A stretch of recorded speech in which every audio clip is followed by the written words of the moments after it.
If we want to go to heaven, we need a total transformation. We need it as individuals, and we need it as a church. And the time has come to speak about these things, because we are told that the straight testimony will cause the shaking.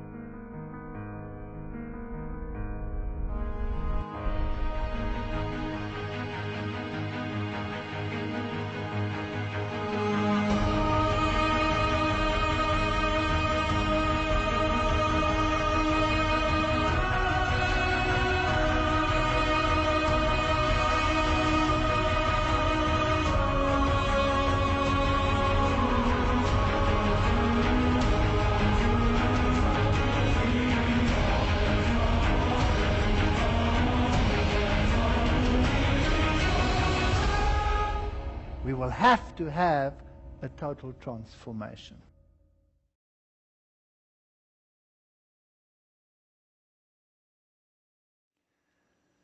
Well, this evening's lecture is just entitled Ruth. Bem, a palestra desta noite está intitulada Ruth, das cinzas à glória. Nós todos nos lembramos de nosso verso bíblico para essa série inteira, transformação total. E não vos conformeis com este mundo, mas sede transformados pela renovação do vosso entendimento, para que experimenteis qual seja a boa, agradável e perfeita vontade de Deus. Toda esta série está desenhada para a igreja. Fala sobre a igreja de Deus. E estamos passando por todos os problemas que estão associados com a igreja. Mas não importa quais sejam as condições, esta é sua igreja. E nós temos tipologias tão bonitas na Bíblia.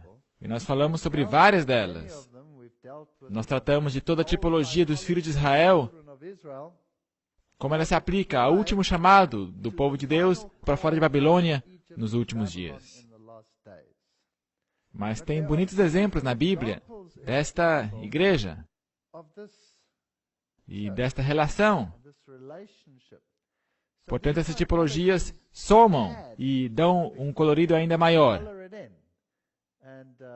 E nós queremos dar uma olhada nelas só para completar a imagem. Não somente considerar o êxodo dos filhos de Deus em sua totalidade, mas também acrescentar um certo toque pessoal que o Senhor pôs na sua palavra. Se nós consideramos o contexto histórico, nos termos de Moabe, onde os filhos de Israel acamparam um pouco antes de cruzar o Jordão. O contexto da história está explicitamente declarado nas palavras da abertura do livro, nos dias em que os juízes julgavam. Houve uma fome na terra, mas essa declaração de forma alguma é definida. Houve mais que uma fome na Palestina durante o tempo dos juízes.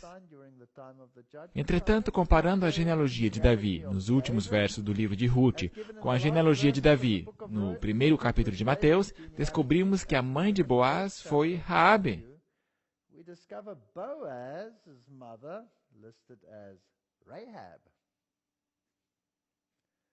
Não há razões que nos compelem a supor que se trata de outra pessoa a não ser Raabe de Jericó.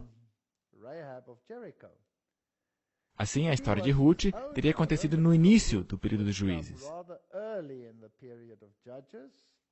Por outro lado, a tradição antiga, endossada por Joséfo, situa os eventos do livro de Ruth no tempo de Eli, que se encaixaria melhor que Boaz como bisavô de Davi.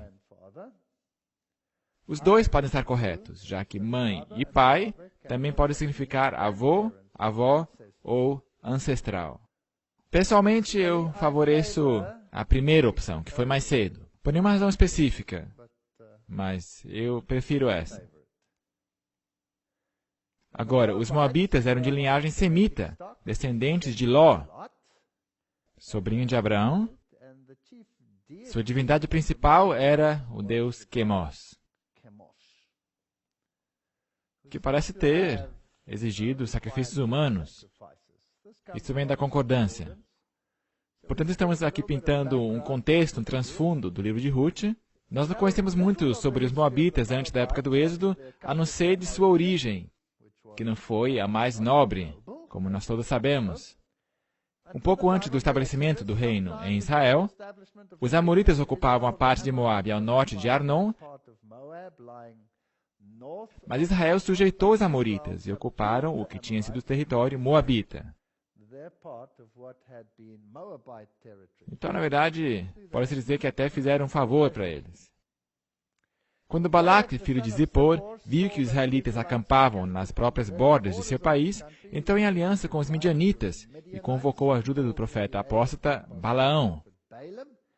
E nós já lidamos com essas tipologias. E você conhece os parâmetros. Moabe é como uma igreja irmã, se você quiser, para com os israelitas. E o rei Saul feriu a Moabe, mas não o subjugou. E também vemos a Davi colocando seus pais sob a proteção do rei de Moabe, talvez porque tinha essa relação familiar com os moabitas. Eu acho fascinante que Davi tivesse essa relação com Moabe. Mas um pouco mais tarde, como nós sabemos, Davi fez guerra contra Moabe e o derrotou totalmente. Portanto, isso nós encontramos no comentário bíblico adventista. E esse era o Deus que eles adoravam, Quemos. Então, lemos em 1 Reis 11:7 que Salomão fez um alto a Quemos. Então, Salomão também tinha um ponto fraco, uma caidinha para eles. A abominação dos moabitas. Sobre o monte que está diante de Jerusalém, e a Moloque, a abominação dos filhos de Amon. Portanto, ele também estava emaranhado por eles. Fascinante. Esses deuses requeriam sacrifícios humanos a serem feitos por eles. E é por isso que Deus os chama de abominação. Todo esse tipo de adoração. Agora, nós vamos dar uma passada pelo livro de Ruth e prestar atenção na tipologia que se refere à Igreja de Deus. E sucedeu que nos dias em que os juízes julgavam, houve uma fome na terra. E por isso um homem de Belém de Judá, havia 2 Beléns. Esse verso diz qual das 2 Beléns. Essa é a mesma Belém onde Jesus nasceu. Muito específico, para que não erremos, a Bíblia é muito específica. E foi peregrinar nos campos de Moabe. Ele e sua mulher e seus 2 filhos. Não é a coisa mais sábia que se pode fazer. E nós também fazemos isso, não fazemos? Nós também, às vezes, peregrinamos entre os moabitas. Qual seria o equivalente moderno?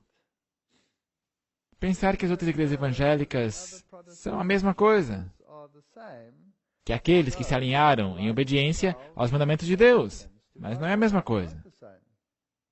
Agora, eu amo essa tipologia. É de fato uma gracinha. O nome do homem era Elimeleque e da sua mulher Noemi. E o nome dos seus 2 filhos, eu acho que aqui na América do Norte se falaria Mahlon. Nós falamos Malom, mas não importa. E Quilion eram efrateus de Belém de Judá. E chegaram aos campos de Moabe e ficaram ali.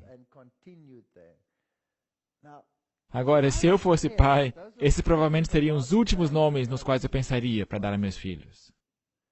Isso é incrível, mas lembre-se que na tipologia e na Bíblia, o nome sempre representa algo.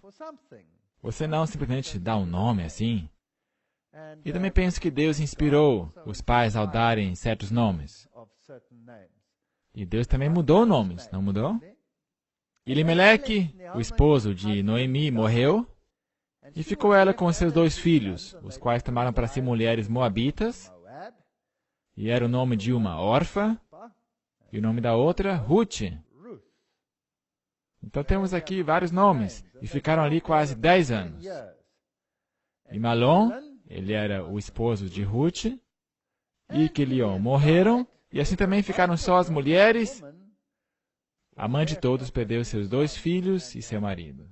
Portanto, estavam sem descendentes. Portanto, Noemi estava em problemas. Agora vamos dar uma olhada nesses nomes. Eu gosto dos nomes. Elimeleque, este nome significa meu Deus é rei. Noemi significa meu prazer. Ruth, amiga. Bonito nome. Amiga. Ofra, esta é a irmã. Alguns acham que o nome Ofra significa teimosa. Outros sugerem que vem da palavra Efra, servo ou corça. Não seria nada mal. Malom, esse era o marido de Ruth. Há diferenças de opinião sobre o significado deste nome, assim como o de seu irmão. Um possível significado de Malom é doentio. Você chamaria seu filho de doentio? Alguns argumentam que sua morte prematura endossa essa alternativa. Quilion, possivelmente esse nome significa lamento. Ficar lamentando, ficar chorando. Lamentando. Portanto, aqui estavam 2 filhos doentios. Os 2 irmãos problemáticos. É possível que nenhum dos 2 meninos tinha aparência robusta no seu nascimento. Agora, eu penso que esses nomes estão aí por uma razão. E Deus escreve a sua tipologia mesmo no nome das pessoas. Portanto, Noemi é meu prazer, Ruth, amiga, Elimeleque, meu Deus é rei, mas os que morrem em Moabe são doentios e estão lamentando. Será que isso começa a esboçar alguma história? Você ficará doente, vai se lamentar e eventualmente vai morrer se você permanecer ali. Portanto, a solução é ir ao lar. Bem, isso é Wadi al-Mujib, em Moabe, onde Israel fez a travessia e Ruth e Noemi viviam. Esse é o lugar exato, e se você der uma olhada aqui, são regiões montanhosas estéreis. Bem, país interessante. Alguns dos fósseis nessa área. Isso mostra que estava submerso em água durante o dilúvio também.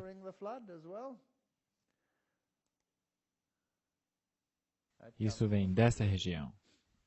Portanto, se pode dizer que, separados de Deus, somos doentios e sujeitos à morte. Na história. Somente ao nos unirmos com Cristo, podemos encontrar vida. Os sofrimentos de Noemi a prepararam para conduzir Ruth à terra prometida. Tanto figuradamente como literalmente. Portanto, aqui está uma história tipológica com uma realidade expandida. Deus pode permitir o sofrimento para que nossos caráteres sejam preparados para o serviço e para a cidadania em seu reino. Ou, como filho pródigo, podemos acabar naquela situação entre as vagens dos porcos. E cabe a nós dizer, eu vou para a casa do meu pai. Ou ficar lamentando e finalmente morrer. Vamos continuar a história. Ruth 1, verso 6 em diante. Então se levantou ela com suas noras e voltou dos campos de Moabe, porque na terra de Moabe ouviu que o Senhor tinha visitado o seu povo, dando-lhe pão.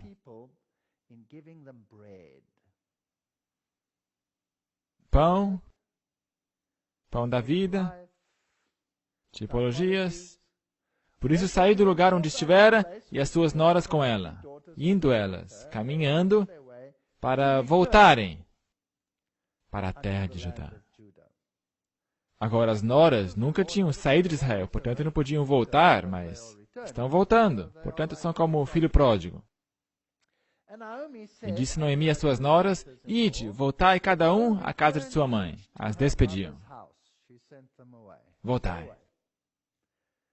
E o Senhor use convosco de benevolência, como vós usastes com os falecidos e comigo. O Senhor vos dê que acheis descanso, cada um em casa de seu marido. E beijando-as ela, levantaram sua voz e choraram. E disseram-lhe: Certamente voltaremos contigo ao teu povo. Quantas delas disseram que eu voltarei? As duas. Porém, Noemi disse: Voltai, minhas filhas, porque irias comigo? Tenho eu ainda no meu ventre mais filhos, para que vos sejam por maridos? Porque a ideia sempre era que a descendência dos mortos teria que ser preservada, propagada pelo próximo na geração, e não havia nada ali. Voltai, filhas minhas, ide-vos embora, já que muito velha sou para ter marido. Ainda quando eu dissesse, tenho esperança, ou ainda que esta noite tivesse marido e ainda tivesse filhos. Portanto, se dermos um pulinho para Apocalipse 22, 17, ele diz, o Espírito e a esposa dizem, vem. Não diz somente o Espírito diz, vem. Diz o Espírito e a esposa dizem, vem. Portanto, será que Deus trabalha por sua igreja, sim ou não? Sim. Ele não simplesmente a ignora. Ele usa a igreja para chamar pessoas. E quem ouve, diga, vem. E quem tem sede, venha. E quem quiser, tome de graça da água da vida. Aqui temos um chamado, a igreja de Deus. Então aqui dizem parábolas de Jesus, todos os que como Raabe, a cananeia, e Rute, a moabita, se volvessem da idolatria ao culto do verdadeiro Deus, deveriam unir-se ao povo escolhido. Você não pode isolar o povo de Deus nesse plano de salvação de Cristo, porque a igreja, a noiva e o noivo são um. Não diz que os dois serão uma só carne? Quando o número de Israel aumentasse, deveriam ampliar os limites até que seu reino abarcasse o mundo. Mas eles nunca fizeram o que deveriam ter feito. Portanto, continuemos. Esperá-los-ias até que viessem a ser grandes, esses maridos que viriam de seu ventre, deter-vos-ias por eles, sem tomares marido? Não, minhas filhas. Que mais amargo me é a mim do que a vós mesmas, porque a mão do Senhor se descarregou contra mim. Então levantaram a sua voz e tornaram a chorar. E Orfa beijou sua sogra, porém Rute se apegou a ela. Portanto, o Espírito diz, vá. E Rute diz, E a outra diz, tchauzinho. Tem 2 filhos. Um disse, eu vou, e não foi. E o outro disse, não, mas acabou indo. Qual dos 2 fez a vontade do pai? Portanto, Ruth aqui ainda está um pouquinho melhor, porque as 2 falaram, eu vou. Mas depois a Orfa disse, não, é demasiado duro. É muito duro, eu não vou fazer isso. Porém, Ruth se apegou a ela. Por isso disse Noemi, eis que voltou tua cunhada ao seu povo e aos seus deuses. Volta tu também após tua cunhada. Portanto, ela diz outra vez aqui, vá. Disse, porém, Ruth, não me instes para que te abandone e deixe de seguir-te. Porque aonde quer que tu fores, irei eu. E onde quer que pousares, ali pousarei. O teu povo é o meu povo. E o teu Deus é o meu Deus. Será que aqui esse negócio é um pacote? Sim ou não? É um pacote. É uma jornada rumo à incerteza que não todos estão dispostos a fazer. Mas é um pacote. Se você quer um, recebe todos. Se você recebe a Deus, recebe o seu povo. Você não pode separar os dois um do outro. Agora, esse apelo, vai, será que nós encontramos em outro lugar? Você se lembra quando Jacó lutou com o anjo? E o anjo disse, vai, pode ir embora, vai-te em paz. Vai! Se ele fosse, o que teria acontecido? Ele estaria perdido. Tem que ser um desejo do coração. Portanto, você tem que reconhecer com todo o teu ser que se você não se aferrar a este anjo, você estará perdido. Não pode ser algo que você simplesmente tira de seu bolso. Agora, uma irmã diz, estou fora, é muito duro. Mas a outra disse, eu não te deixarei ir se não me abençoares. Portanto, ela diz, aonde você for, eu irei. Aonde tu viveres, eu viverei. O teu povo será o meu povo, e o teu Deus será o meu Deus. E aonde você morrer, agora está ficando interessante. Eu morrerei. Será que ele tinha alguma intenção de fugir de Israel de novo, talvez quando a sua sogra já tivesse morrido, ou qualquer coisa? Isso é antes de ela ter qualquer afiliação. Ela tomou uma decisão. Esse povo seria o seu povo. E ali serei sepultado. Eu não vou mais abandonar esse povo. É isso. Esta é a minha decisão. E quando se refere à relação com o povo de Deus, esta é a nossa decisão. Esta é a decisão. Faça-me assim o Senhor e outro tanto, se outra coisa que não seja a morte me separe de ti. Gênesis 32, 26, e disse-me, deixe ir, porque já a alva subiu. Porém ele disse, não te deixarei, se não me abençoares.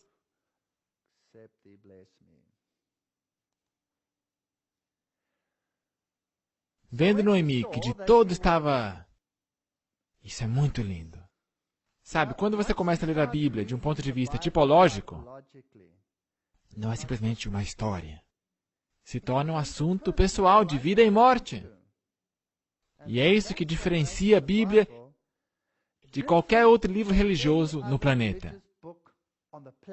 Porque nenhum outro livro poderia integrar uma tipologia como essa numa história real. É impossível.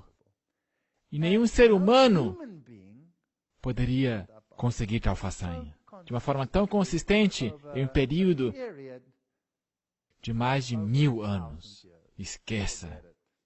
Isto é inspiração divina. Estava de todo resolvida a ir com ela, estava decidida, colocar o rosto como um seixo. Resolvida a ir com ela, deixou de lhe falar. Assim, pois, foram-se ambas até chegarem a Belém. Agora, Belém significa cesto de pão. Agora aconteceu que, chegando em Belém, toda a cidade se comoveu por causa delas. Portanto, houve uma grande comoção na cidade. É assim que deveria ser. Se alguém se une às fileiras da igreja, se nós temos amor fraternal, não importa de onde vem essa pessoa, nós temos que nos comover com alegria. A Bíblia diz que nem sempre fazemos isso bem. Porque quando o filho pródigo voltou para casa, o que aconteceu? O rosto do irmão ficou bem amargo. Portanto, nós também, muitas vezes, temos esse comportamento.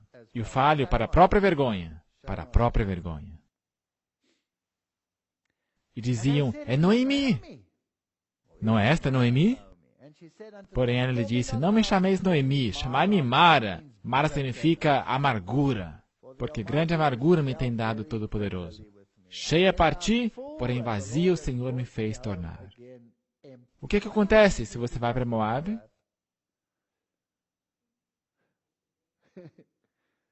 Você fica vazio. você não se enche, você fica vazio. Eventualmente não sobra nada, a não ser vazio. Por que, pois, me chamareis Noemi? O Senhor testifica contra mim e o Todo-Poderoso me tem feito mal. Assim Noemi voltou, e com ela Ruth, a Moabita, sua nora, que veio dos campos de Moabe. Portanto, há uma saída, e chegaram a Belém no princípio da colheita de cevada. Aqui nós temos uma colheita, e uma colheita é um tipo, é um modelo da colheita do povo de Deus. E a colheita da cevada é particularmente interessante, porque quando se trata da oferta movida, o feixe que era movido era um feixe de cevada. E era um tipo das primícias da ressurreição com Jesus Cristo. Portanto, aqui está contida uma tremenda de uma tipologia. E Noemi tinha um parente de seu marido, alguém que é da parentela, um homem valente e poderoso. Será que isto toca um sino tipológico na sua mente? Não é qualquer pessoa. Da família de Elimeleque, e era seu nome Boaz. Agora, isso é fascinante. Todo mundo na Igreja de Deus é filho do Altíssimo. Príncipes e princesas. Portanto, são filhos do rei. Dessa forma, são parentes do rei? Sim ou não? Sim, são parentes. Parentes chegados. E esse homem é de poder e riqueza. Portanto, quem que é ele? Ele é um tipo de Cristo. E Ruth, a Moabita, disse a Noemi, deixa-me ir ao campo e apanharei espigas atrás daquele.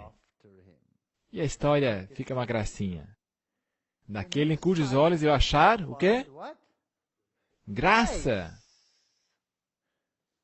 Portanto, aqui está a história da vinda à Igreja de Deus e achar graça perante Cristo. E ela disse, vai, minha filha. Foi, pois, e chegou, e apanhava espigas no campo, após os segadores, e caiu-lhe em sorte uma parte do campo que pertencia a Boaz.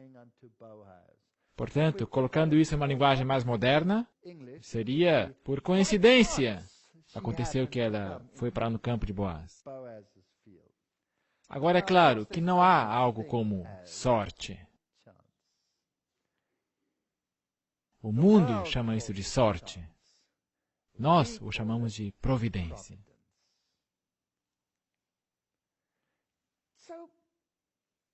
Portanto, caiu-lhe em sorte, por acaso, por providência. Ela foi colher no campo de Boaz, que era da família de Elimeleque. Um de seus filhos, um dos filhos de Deus. Sorte. Um acaso em causas secundárias, mas ordenado pela providência de Deus. Deus sabiamente controla os pequenos acontecimentos, mesmo os que parecem casuais.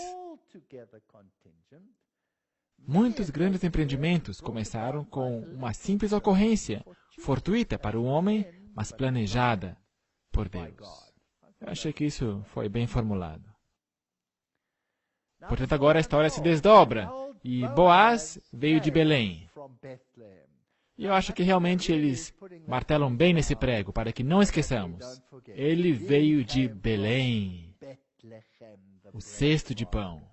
Estamos lidando com uma colheita aqui. E a colheita tem que ver com a colheita de almas. E disse aos segadores, o Senhor esteja convosco. E disseram-lhe eles, o Senhor te abençoe. Portanto, havia esta relação cortês entre o dono da terra e os seus trabalhadores. Não havia domínio autoritário sobre eles. Você já reparou? Depois disse Boaz a seu moço, que estava posto sobre os segadores: de quem é esta moça? E respondeu o moço, que estava posto sobre os segadores, e disse: esta é a moça moabita, que voltou com Noemi, dos campos de Moabe. E disse-me ela: deixa-me colher espigas e ajuntá-las entre as gavelas após os segadores. Assim ela veio, e desde pela manhã está aqui até agora, a não ser um pouco que esteve sentada em casa. Portanto, qual que é a sua atitude? Ela está envolvida. Ela está lá. Ela está trabalhando. Ela está conseguindo matéria-prima para fazer pão. Está se alimentando do que pertence a Boaz. Então disse Boaz a Ruth: ouves, filha minha, não vás colher em outro campo, nem tampouco passes daqui, porém aqui ficarás com as minhas moças. Aqui estão as moças, e as moças tipificam igrejas. Fique aqui. Não vá embora. É isso. Não há outra coisa. É esse o lugar ao qual você pertence. Os teus olhos estarão atentos no campo que cegarem, e irás após elas. Não dei ordem aos moços que não te molestem. Essa tipologia está ficando interessante. Tendo tu sede, vai aos vasos e bebe do que os moços tirarem.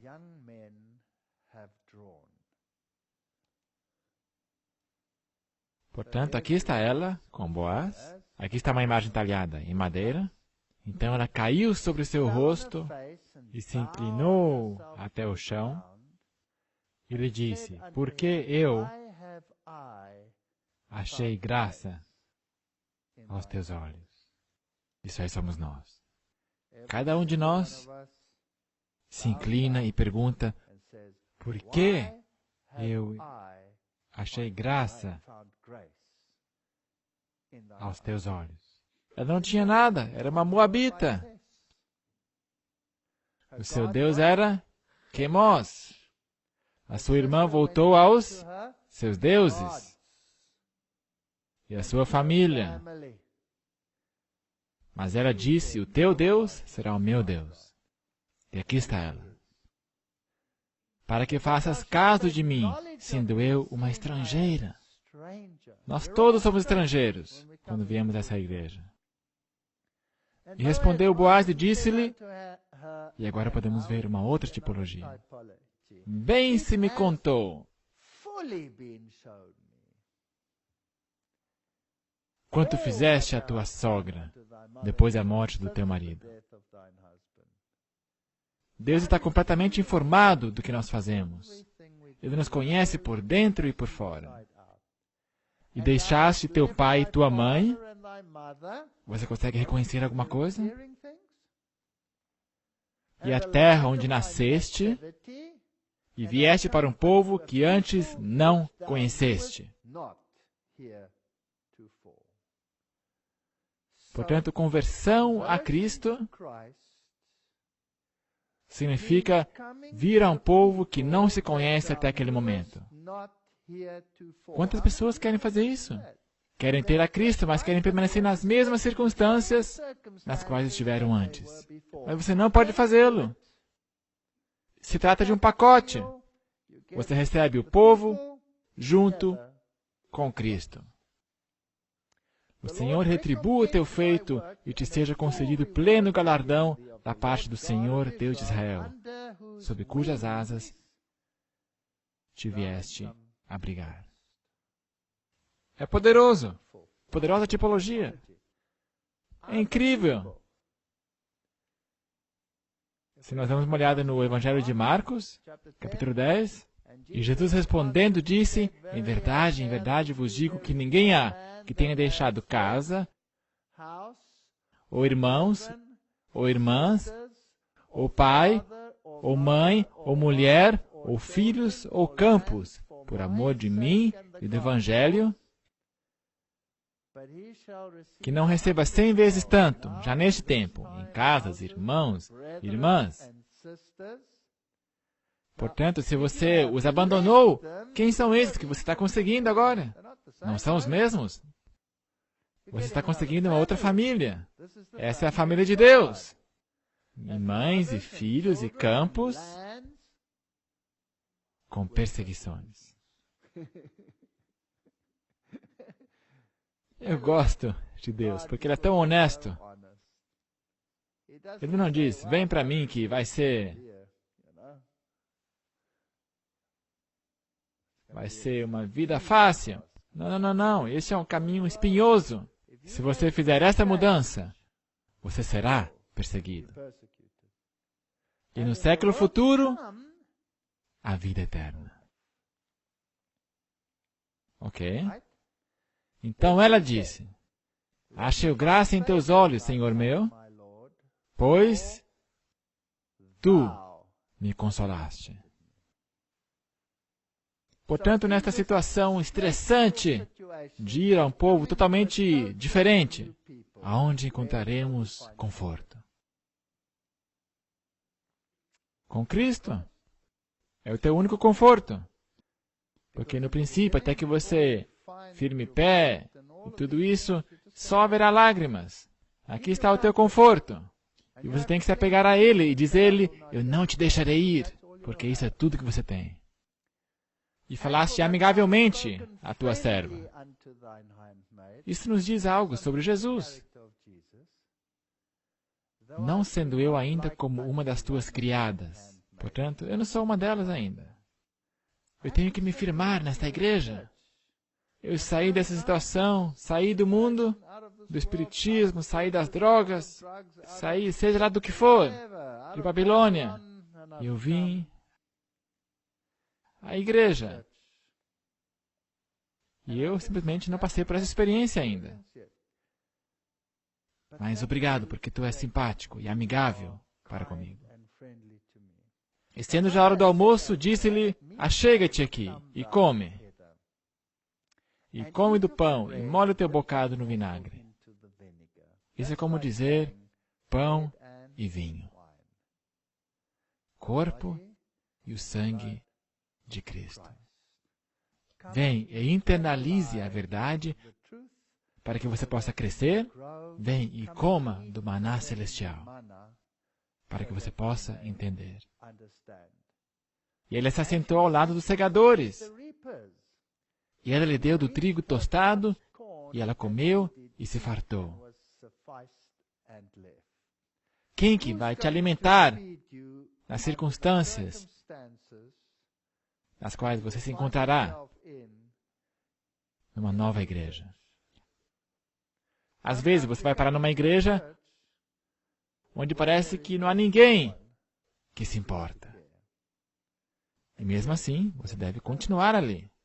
E a tua única nutrição virá do Boaz antitípico. Levantando-se ela a colher, Boaz deu ordem a seus moços, dizendo, até entre as gavelas deixai-a colher, e não a censureis. Isso é uma gracinha. Portanto, quando você estiver colhendo, deixe cair um pouquinho, de propósito. Deixe cair lá para ela. Bem, esses são os moços. Ela está com as moças. E quem são os moços? São os anjos. E os anjos vão deixar cair pedaços de maná celestial para você, ao você trabalhar na seara do Senhor. Eles vão manter um olhar vigilante sobre ti. E ocasionalmente você vai colher mais do que você esperava. E você vai dizer, uau, isso agora é sorte. Não, mas não é sorte. Deus cuidará daqueles que levam sua religião a sério. Deixai cair alguns punhados, de propósito, para ela, e deixai-os ficar, para que os colha, e não a repreendais. Esteve ela apanhando naquele campo até a tarde, e debulhou o que apanhou, e foi quase um éfa de cevada. Isso era muito. O caminho a Cristo diz, leve suas necessidades, alegrias, tristezas, preocupações e temores a Deus. Você não conseguirá sobrecarregá-lo, nem deixá-lo cansado. Aquele que conta os cabelos de sua cabeça não é indiferente às necessidades de seus filhos. O Senhor é cheio de terna misericórdia e compassivo, Tiago 5:11. Seu coração, cheio de amor, se enternece com nossas tristezas, até mesmo quando as pronunciamos. Entregue a Ele todas as coisas que perturbam sua mente. Coisa alguma é grande demais para Ele, para que Ele não possa suportar. Pois Ele é quem mantém os mundos e governa o universo. Nada daquilo que, de alguma forma, diz respeito à nossa paz é pequeno demais para que Ele não note. Não há um só capítulo de nossa existência que seja demasiado escuro para que Ele não possa ler, nem dificuldade alguma tão complicada que não possa resolver. Nenhuma calamidade poderá sobreviver ao mais humilde dos seus filhos, ansiedade alguma que lhe perturbe a alma, nenhuma alegria que possa ter, nenhuma oração sincera que lhe escape dos lábios, sem que seja observada pelo Pai Celestial, ou sem que lhe desperte imediato interesse. O Senhor sara os de coração quebrantado e lhe pensa as feridas. Sabe, ele poderia ter chegado para ela e ter dito, eu ouvi dizer que você teve muitos problemas. Vem cá, deixa-me colocar você sobre seus pés. Ele não trabalha assim. Como é que ele trabalha? Lentamente. Você lentamente começa a interiorizá-lo. Mas ele cuida de você. Ele te dá pedaços. Deixa cair alguns gravetos aqui de propósito. Ele toma conta de todas as suas necessidades. É incrível. As relações entre Deus e cada pessoa são tão particulares e plenas que é como se não houvesse nenhuma outra pessoa por quem tivesse dado seu Filho amado. Caminho a Cristo, nova edição, 63. É lindo! Ruth 2:18. E tomou-a e veio à cidade, e viu sua sogra que o tinha apanhado. Também tirou e deu-lhe o que sobejara depois de fartar-se.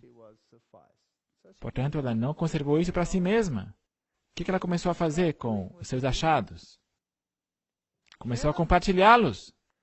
Portanto, desde o princípio, apesar de você parecer estar caminhando lá atrás, ao você vir, comece a compartilhar. Então disse-lhe sua sogra, onde colheste hoje? E onde trabalhaste? Essa é uma pergunta importante. Onde nós colhemos durante o dia? De onde nós pegamos a nossa inspiração durante o dia? Bendito seja aquele que te recolheu. E relatou à sua sogra com quem tinha trabalhado e disse, o nome do homem com quem hoje trabalhei é Boaz. Esse nome é fascinante, nós vamos falar sobre isso um pouquinho mais tarde.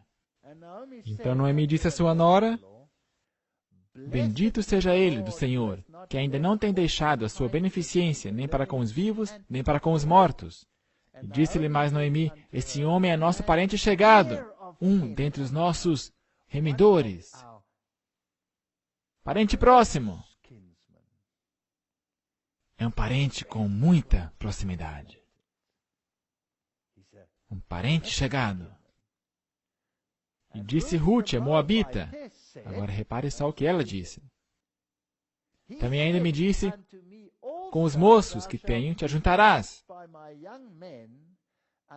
até que acabem toda a cega. Por quanto tempo? Até o fim. Você não abandone esta igreja. Nós estamos falando sobre a tipologia da igreja. Você não abandone até que a cega termine. Quer seja pelo motivo que você vai dormir, ou porque o Senhor vem nas nuvens dos céus. Aí você vai permanecer. Aqui tem uma nota. Ela conta que gentileza Boaz lhe demonstrou, mas não como a tinha elogiado. Portanto, a humildade nos ensina não somente não nos elogiarmos a nós mesmos, mas também a não ansiar repetir os elogios que outros nos fizerem. Essa é uma lição importante. Nós a teremos que aprender. Nós nos orgulhamos muito dos elogios dos homens. Muito bem, portanto, aqui está essa relação, e essa será uma relação a longo prazo, até terminar a colheita de almas. Verso 22, disse Noemi à sua nora, melhor é, filha minha, que saias com as suas moças, para que noutro campo não te encontrem. Quantas vezes nós lemos isso até agora? Será que Deus quer enfatizar alguma coisa aqui? Se você tomou essa decisão, aonde que você vai permanecer? Você vai permanecer aqui, permanecer na igreja. Não temos nada que ver com as igrejas irmãs das quais saímos. Os moabitas, todos eles.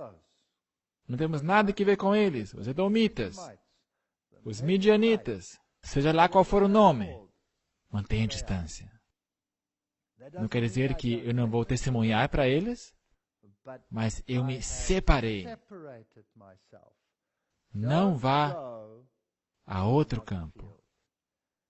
E temos pessoas hoje em dia que acham que não faz diferença, e nós temos o tal do intercâmbio. Você já percebeu isso? Nada de intercâmbio. Você se separa para o seu Senhor. E assim ajuntou-se com as moças de Boaz, para colher até que a cega das cevadas e dos trigos se acabasse. Portanto, é isso. Você vai permanecer até o fim. E ficou com a sua sogra. Ela se tornou uma adventista do sétimo dia. Até o fim. Nada de condescendência. E disse-lhe Noemi, sua sogra, minha filha, não hei de buscar descanso para ti? Descanso? Para que fiques bem? Ora, pois, não é Boaz com cujas moças estiveste de nossa parentela? Eis que esta noite padejará a cevada na eira. Se você quer fazer parte da colheita do Filho do Homem, é melhor que você se case com ele. De outra forma, você vai cair fora. Portanto, lava-te, unge-te, veste os teus vestidos. Em termos modernos, poderíamos dizer, batismo, unção pelo Espírito e vestir a couraça da justiça que Cristo nos dá. Quando saímos, é isso que nós fazemos. E desce a eira. Porém, não te des a conhecer ao homem, até que tenha acabado de comer e beber.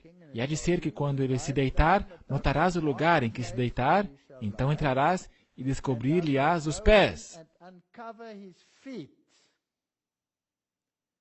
E te deitarás. E ele te fará saber o que deves fazer. Ele vai te dizer o que você deve fazer.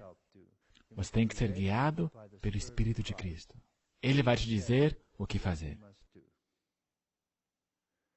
E ela lhe disse, tudo quanto me disseres, eu farei.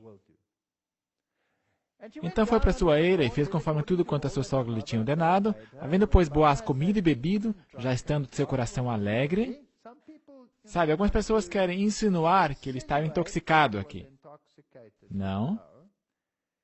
Ele estava alegre. Isso é tudo que diz. Ele estava feliz por causa da colheita. Veio deitar-se ao pé de um monte de grãos. Então veio ela de mansinho e lhe descobriu os pés e se deitou. E sucedeu que, pela uma outra palavra que nós temos que apanhar, meia-noite. O homem estremeceu e se voltou, e eis que uma mulher jazia a seus pés. E disse ele, quem és tu? E ela disse, sou Ruth, tua serva.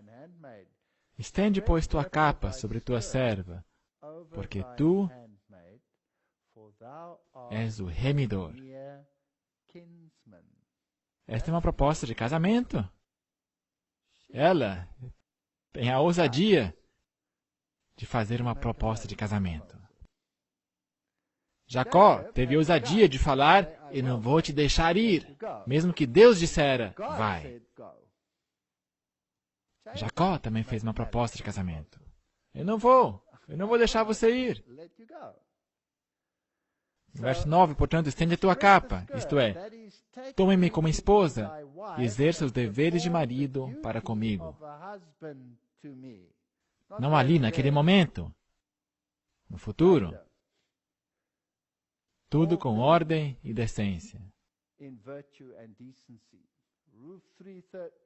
E disse-lhe ele, bendita sejas tu do Senhor, minha filha.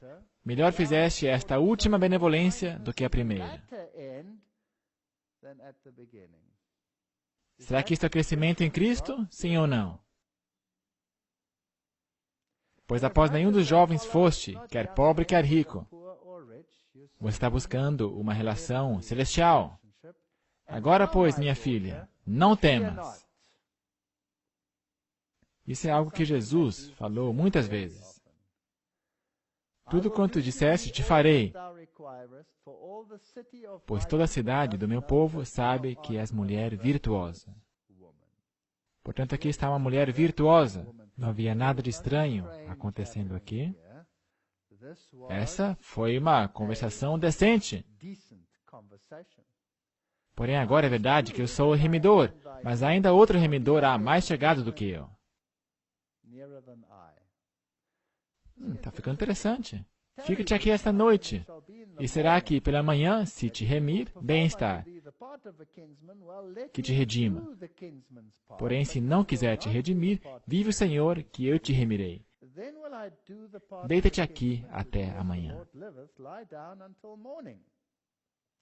Portanto, nós temos que ir negociar com alguém que, pela genealogia, é um parente mais próximo. Será que é alguém a quem nós pertencemos antes de virmos a Cristo?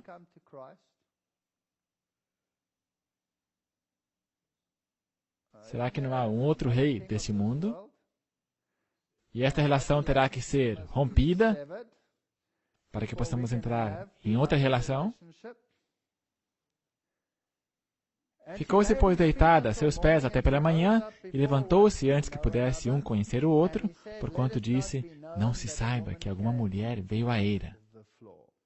Portanto, ele está mantendo a discrição. Ele não vai e diz, que escândalo! Não, ele se porta com muita discrição. Nós lemos no Espírito de Profecia, a Bíblia é uma revelação da vontade e propósitos divinos. Os que seguem seus ensinos são obradores das palavras de Cristo. E assim trazem sólida madeira à sua edificação do caráter. Atentemos às palavras da inspiração que nos exortam a sermos misericordiosos e afáveis. Boaz representou o caráter de um cavaleiro cristão. Como Abraão, ele ordenou a sua casa após ele para guardar o caminho do Senhor e exercer justiça e juízo. Ele demonstrou cortesia a todos seus servos. Ao ele passar entre eles no campo, ele dizia aos colhedores, o Senhor seja contigo. E eles lhe respondiam, o Senhor te abençoe. Aqui há uma lição tanto para mestres como para servos, para patrões e empregados. Os servos são motivados a agirem justamente, a serem fiéis aos supervisores que lhe manifestam bondade respeitosa e cortesia. Os cristãos deveriam ser as pessoas mais corteses do mundo. Somos nós as pessoas mais corteses do mundo? Eu não penso, nem sempre. Disse mais, dá-me a capa que tens sobre ti. Um tipo de chale. E ela segurou, e ele mediu 6 medidas de cevada, e lhe as pôs em cima. Então foi para a cidade. Agora, eu não quero ir muito longe com a tipologia, então vamos parar por aí. E foi a sua sogra que lhe disse: é você, minha filha? Uma nota aqui embaixo: é você? Não que duvidasse de ser sua filha, mas em admiração, como se dizendo: é de fato você, minha filha. Não acredito, como é que você chegou tão cedo? É você mesmo, eu mal posso crer. Como pode te encontrar dessa forma? O que é que aconteceu? Me conte. Admiração, alegria. E ela lhe contou tudo quanto aquele homem lhe fizera. Existia outra mulher que fez a mesma coisa? Será que houve outra mulher, junto a um poço, que foi e disse às pessoas que ele me disse tudo o que eu fazia? E disse mais: estas 6 medidas de cevada me deu, porque me disse: não vás a tua sogra vazia. Então disse ela: espera, minha filha, até que saibas como irá o caso. Porque aquele homem não descansará até que conclua hoje este negócio. Jesus não deixa nada por fazer. Ele vai agir em prol de seus filhos. Uma bela ilustração das relações de Cristo para com seu povo encontra-se nas leis dadas a Israel.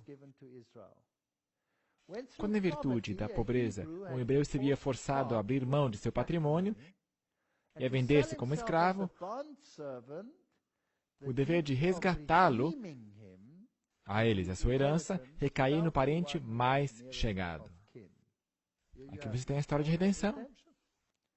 Portanto, o dever de resgatar a nós e a nossa descendência do pecado recai sobre aquele que nos é parente chegado.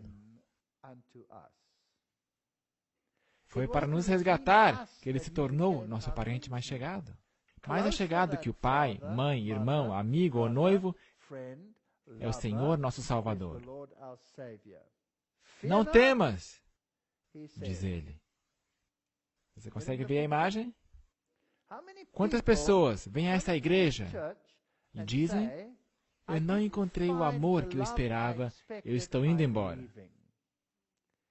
Será que não estão buscando o amor no lugar errado? Eu não vim a esta igreja por causa das pessoas. Eu vim a esta igreja por causa da verdade. E se esta igreja tem verdade, então o Rei da Verdade também tem que estar aqui.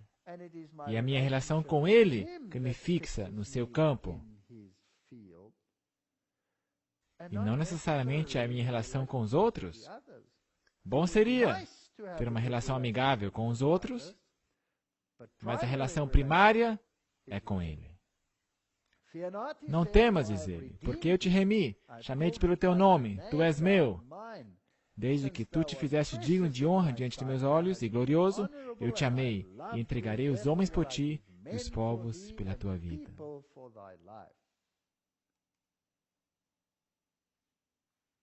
Ellen White escreve em Cartas a Jovens Namorados: eu te amo. Quão significativas são essas palavras entre dois jovens. Ainda mais maravilhosas elas se tornam quando nos são ditas por nosso Salvador, que deseja que sejamos felizes e encontremos alegria em nosso relacionamento uns com os outros. Cristo comparou seu amor pela igreja como o amor entre marido e esposa. As Escrituras contêm ternas histórias de amor, tais como a de Jacó e Raquel, e a comovente história de Ruth, a Moabita, que através de seu casamento com Boaz, tornou-se um elo na genealogia do Messias. Nosso Pai Celeste se interessa por nossa vida afetiva. Através dos escritos inspirados nas Escrituras e de Ellen G. White, Deus tem dado conselhos aos jovens em sua busca pela felicidade. Veja que grande amor nos tem concedido o Pai, que fôssemos chamados filhos de Deus. Eu vim para que tenham vida e a tenham em abundância. Essas coisas vos tenho dito para que meu gozo esteja em vós e o vosso gozo seja completo. Aquele que tocar em vós, toca na menina do seu olho. Zacarias 2, verso 8. Esta é a relação da qual estamos falando. As outras, seria ótimo se também fossem boas. Mas se não for o caso, essa relação ainda nos tem que sustentar. Este amor do qual falo é lento em perder paciência. Busca uma forma de ser construtivo, não é possessivo. Não fica ansioso para impressionar, nem cultiva ideias arrogantes. O amor é sofredor, é benigno. O amor não é invejoso, não se vangloria, não se ensoberbece, não se porta inconvenientemente. Não procura seus próprios interesses, não se irrita, não suspeita mal, não se regozija com a injustiça, mas se alegra com a verdade. O amor tudo sofre, tudo crê. O amor tudo espera, tudo suporta. O amor jamais acaba.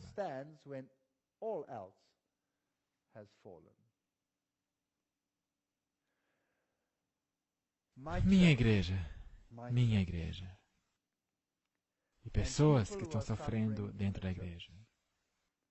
A nossa relação com Cristo é a única coisa que nos vai suster. De longe o Senhor me apareceu dizendo, pois que com amor eterno te amei, também com benignidade te atraí. Jeremias 31, verso 3. Em Romanos lemos, porque estou certo de que nem a morte, nem a vida, nem anjos, nem principados, nem coisas presentes, nem futuras, nem potestades, nem a altura, nem a profundidade, nem qualquer outra criatura nos poderá separar do amor de Deus que está em Cristo Jesus, nosso Senhor. Isso tem que incluir todos os membros de igreja que dão picadas e retrucadas. A lista está completa. Nada poderá te tirar da igreja. Nada. Se você é lançado para fora da igreja, significa que a sua relação com Deus não está completa. Dos escritos de Ellen G. White, nós lemos, escrevo-te porque a amo, diz ela. Queridos jovens, desejo falar-lhes declaradamente, pois quero que sejam salvos. Minha querida irmã, escrevo-lhe por amor de sua alma. Não considero o seu caso sem esperanças. Se fosse assim, minha caneta não estaria escrevendo essas linhas. Aceite a repreensão como vindo de Deus. Aceite o conselho e a advertência dados com amor. Nós precisamos ser mais corteses uns com os outros. E precisamos ser mais corteses mesmo com aqueles cujos casos parecem sem esperança. E aqueles que são aparentemente contra tudo que defendemos. Então Boaz subiu à porta, representa juízo, não é? E assentou-se ali, e eis que o remidor de que Boaz tinha falado ia passando, e disse-lhe, ó fulano, vem cá, assenta-te aqui. E desviou-se para ali e assentou-se. Então, ele chamou ele. Agora vão negociar com esse outro parente. Então tomou 10 homens dos anciãos da cidade. O número 10 é interessante, mas deixa quieto. E disse, assentai-vos aqui, e assentaram-se. Então disse ao remidor, aquela parte da terra que foi de Elimeleque, nosso irmão, Noemi, que tornou da terra dos Moabitas, está vendendo. E eu resolvi informar-te disso e dizer-te, compra diante dos habitantes e diante dos anciãos do meu povo. Se a hás de redimir, redime-a. E se não houver de redimir, declara-mo, para que o saiba, pois outro não há senão tu que a redima, e eu depois de ti. Então disse ele, eu a redimirei. Claro, eu vou pegar essa terra. Oba, mais um pedaço de terra. Então Boaz lhe diz, a terra é a boa notícia, aqui vem as más notícias. No dia em que comprares a terra da mão de Noemi, também a comprarás da mão de Ruth, a Moabita. Aqui está esse pacote. Mulher do falecido. Ups, quer dizer que o que você vai receber não vai ser teu, mas herança do falecido. Para suscitar o nome do falecido sobre a sua herança. Então nós vemos a força do egoísmo. Ele disse ao remidor, para mim não a poderei redimir, para que não prejudique a minha herança. Toma para ti o meu direito de remissão, porque eu não poderei redimir. Eu não vou abandonar nenhum tio do meu egoísmo. Você a redime. Havia, pois, já desde muito tempo este costume em Israel, quanto à remissão e permuta, para confirmar todo o negócio. O homem descalçava o sapato e o dava a seu próximo. E isto era por testemunho em Israel. Disse, pois, o remidor a Boaz: toma para ti. E descalçou o sapato. Então o negócio estava fechado. Portanto, o caso estava encerrado. Então Boaz disse aos anciãos e a todo o povo: sois hoje testemunhas de que tomei tudo quanto foi de Elimeleque, e tudo que era de Quilion, e de Malom e da mão de Noemi. Ele leva todo o pacote. Não há nada que fica de lado. Eu não posso reter nada. É tudo ou nada. O que renuncia seu dever em favor de outro, tirava seu próprio calçado e lhe dava. Isto era simbólico e uma cerimônia significativa e conveniente. Com isso, como que se dizia, tome o meu calçado, onde eu costumava ir, e pise no meu campo, e com este calçado entre nele. Ou seja, vestir o calçado do outro e tomar suas posses. Isto era um testemunho e admitido como evidência suficiente em todos os casos desta natureza. Portanto, agora temos um outro dono. E de que também tomam por mulher a Ruth, a Moabita, que foi por mulher de Malom. Ela era mulher do doentio. Tinha um marido doentio. E agora ela consegue um outro marido. Não é uma gracinha isso? Ela tinha um marido doentio. Seu nome era doença, enfermidade. A comprei para ser a minha esposa. Uma transferência de dono. Para suscitar o nome do falecido sobre sua herança, para que o nome do falecido não seja desarraigado entre seus irmãos. Nele há vida original. E ele o pode dar, para que o nome do morto não seja desarraigado. Se você está casado com a doença, você vai morrer. E você vai desfalecer e lamentar se estiver casado com outro. Disso sois hoje testemunhas. Na verdade, vos digo que quem ouve a minha palavra e crê naquele que me enviou, tem a vida eterna, e não entrará em condenação, mas passou da morte para a vida. Portanto, nós temos o juízo, nós temos a vida, nós temos os mortos aplicados nos princípios de Cristo. Daniel 7:22, até que veio o ancião de dias e fez justiça aos santos do Altíssimo, e chegou o tempo em que os santos possuíram o reino. Não serão desarraigados. Não sabeis vós que os santos hão de julgar o mundo? Não é interessante isto? Para que o nome do morto não seja desarraigado de entre seus irmãos e da porta do seu lugar. Eles vão, na verdade, ser juízes também. Esses mortos dignos serão juízes. Eles serão julgados por vocês. Portanto, sois indignos de julgar as coisas mínimas. Portanto, os santos vão julgar o mundo. Aqui estão os redimidos. Se assentarão em juízo dos outros. E todo o povo que estava na porta e os anciãos disseram: somos testemunhas. O Senhor faça a esta mulher que entra na tua casa como a Raquel e como a Lia, que também construiu a casa de Israel. E porta-te valorosamente em Efrata, e faze-te nome afamado em Belém. E seja a tua casa como a casa de Pérez, que Tamar deu à luz a Judá, pela descendência que o Senhor te der desta moça. Portanto, este era um dos descendentes de Judá, que era um dos patriarcas dessa parte do povo de Deus.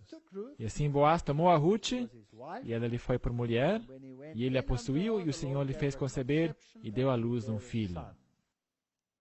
Portanto, Pérez honrável e numerosa como era sua família, apesar de ser nascido de um estrangeiro, Deus o abençoou tanto que sua família foi uma das 5 famílias a qual toda a tribo de Judá pertencia, e o progenitor dos habitantes da cidade. Portanto, ele era o pai de Belém. E ele veio de qual tribo? Judá. O leão da tribo de Judá. Todos os links para Cristo estão nessa história. Tomou a Ruth, o que era livre para fazer, porque a proibição de se casar com estes se traduzia em se restringir dos que continuam as práticas pagãs. Enquanto que Ruth era uma prosélita sincera e convertida ao Deus de Israel. Assim, os que renunciam tudo por Cristo encontrarão mais que tudo com Ele. Portanto, era legal para ele se casar com ela, apesar de que, via de regra, um israelita não podia se casar com uma estrangeira. Então as mulheres disseram a Noemi: Bendito seja o Senhor, que não deixou hoje de te dar remidor, e seja o seu nome afamado em Israel. E ele te será por restaurador da alma, e nutrirá a tua velhice. O Senhor cuida de seus filhos, pois tua nora, que te ama, o deu à luz, e ela te é melhor do que 7 filhos. Portanto, aqui nasceu esta criança, e Noemi tomou o filho e o pôs no seu colo, e foi sua ama. E as vizinhas lhe deram o nome, dizendo: A Noemi nasceu um filho. E deram-lhe o nome de Obed. Este é o pai de Jessé, pai de Davi. Obed significa servidor. Servidor. Ele construiu 2 pilares de 35 cúbitos perante a sua casa, explicando como Salomão construiu o templo. Vem do Espírito de Profecia, Review and Herald. E o capitel que estava no topo de cada uma delas tinha 5 cúbitos, e fez correntes, como no oráculo, e as pôs no topo dos pilares. E fez 100 romãs, e as pôs nas cadeias. E ele erigiu os pilares perante o templo, um à direita e outro à esquerda. E chamou o nome do da direita Jaquim, e o nome do da esquerda Boaz. Os pilares do templo, um deles recebe o nome de Boaz. Romãs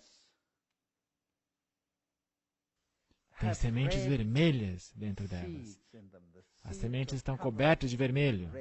E no topo há uma coroa. E a forma da coroa da romã, na parte superior, foi um modelo, como que um molde para a coroa de Salomão, que é um tipo do rei que reinará sobre Israel. Obed, servente. Jessé, destaque. Davi, amante. Aqui você tem a tipologia inteira de Cristo e de sua noiva.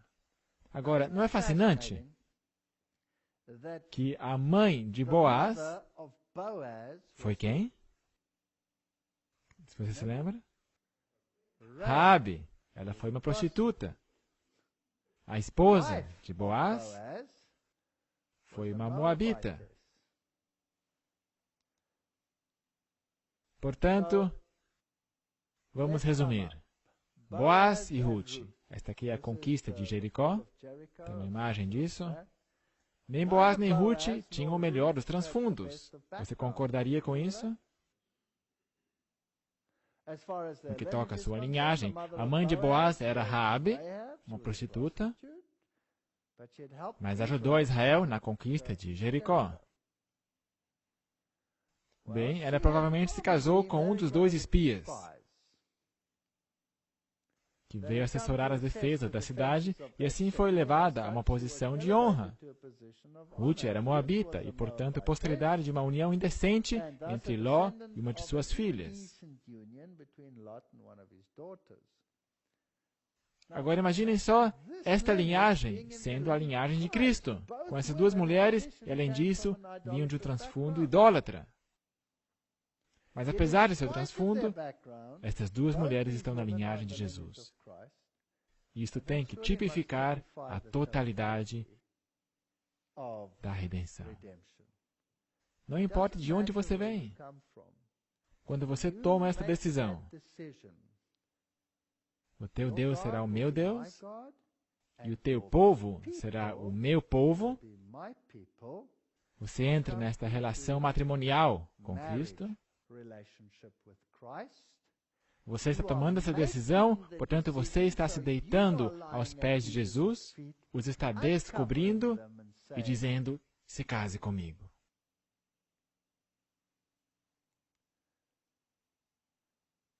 Ruth escolheu seguir o Deus de Israel e seguiu a Noemi. Onde fores, eu irei. O teu Deus será o meu Deus.